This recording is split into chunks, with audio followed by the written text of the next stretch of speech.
அம்மனுக்கு அலங்காரம் செய்து பூஜைகள் செய்யப்பட்டது. பக்தர்கள் வந்து கலந்து கொண்டார்கள். அம்மனுக்கு இங்கே சர்க்கரை பொங்கல் படையல் படைக்கப்பட்டு அனைத்து இங்கே இருக்கின்ற ஐயப்பன், கன்னிமார், அகத்தியர், காவல் தெய்வங்கள், ஸ்ரீ நாராயணி, பஞ்சபூதங்கள், நவகிரகங்கள், வராகி அம்மன் அனைத்து தெய்வங்களுக்கும் படையல் போடப்பட்டது. பக்தர்கள் இங்கே வந்து கலந்து கொண்டார்கள். இன்னும் பக்தர்கள் வந்து கொண்டிருக்கிறார்கள். இந்த ஆலயம் மிகவும் பழமையான ஆலயம்.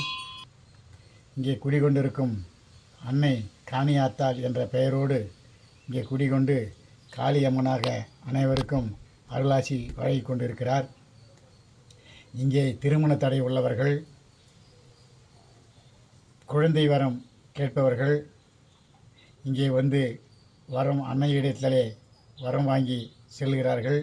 நல்ல முறையிலே அவர்கள் நினைத்த காரியங்கள் முடிவு பெறுகிறது. இங்கே வந்து பொங்கலிடுகிறார்கள், கெடா வெட்டுகிறார்கள், சாவல் அரைக்கிறார்கள். இங்கே பூஜை நடந்து கொண்டிருக்கிறது. அனைவரும் இங்கே வாருங்கள், அம்மன் அருள் பெறுங்கள், வாருங்கள் வாருங்கள் என்று அழைக்கிறோம். இந்த ஆலயம் திருவண்ணாமலை மாவட்டம் தண்டராம்பட்டு வட்டத்திலே தொண்டமானூர் என்னும் கிராமத்திலே தென்பெண்ணை நதிக்கரையோரம் அமர்ந்திருக்கிறது. பழைய கிட்டத்தட்ட கிபி 7ஆம் நூற்றாண்டு பல்லவ மன்னர்கள் இங்கே வந்து பூஜை செய்து சென்றதாக வரலாறு கூறுகிறது. எங்களுக்கு தெரியவில்லை, வரலாறு கூறுகிறது.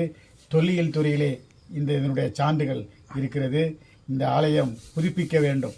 இந்த ஆலயம் 1972 பெரிய இந்த நதிக்கரையிலே, இந்த நதியிலே வெள்ளம் ஏற்பட்டு சிதலமடைந்த பிறகு ஒரு திருச்சிக்கு அருகாமையிலே இருந்து சங்கரதாசன் ஒரு சாமியார் இங்கே வந்து இந்த கோயிலை புனரமைப்பு செய்தார். இங்கே பூஜைகள் நடந்து கொண்டிருக்கிறது. ஆனால் சமீப காலமாக அந்த சங்கரதாஸ் சுவாமிகள் எங்கே சென்றார் என்றே தெரியவில்லை. காசிக்கு போய் வருகிறேன் என்று சென்றவர் ஓராண்டு காலமாகியும் இன்னும் திரும்பவில்லை. இங்கே பூஜைகள் நடந்து கொண்டிருக்கிறது. தொண்டமானூரை சார்ந்த திரு பாஸ்கரன் செட்டியார் அவர்கள் மூலியமாக இந்த ஆலயம் இன்னும் புனரமைப்பு வேலைகள் நடந்து கொண்டிருக்கிறது. இங்கே பூஜைகள் நடந்து கொண்டிருக்கிறது. அனைவரும் வாருங்கள், அம்மன் அருள் பெறுங்கள். திருமண பாக்கியம், திருமண தடை, குழந்தை பாக்கியம் அனைத்தும் பெற அன்னை அருளாசி கொண்டிருக்கிறார். வாருங்கள், வணங்குங்கள், அம்மன் அருள் பெறுங்கள். வாருங்கள் வாருங்கள் என்று உங்களை அம்மன் அருளோடு உங்களை அழைக்கவே வாருங்கள். நன்றி, வணக்கம்.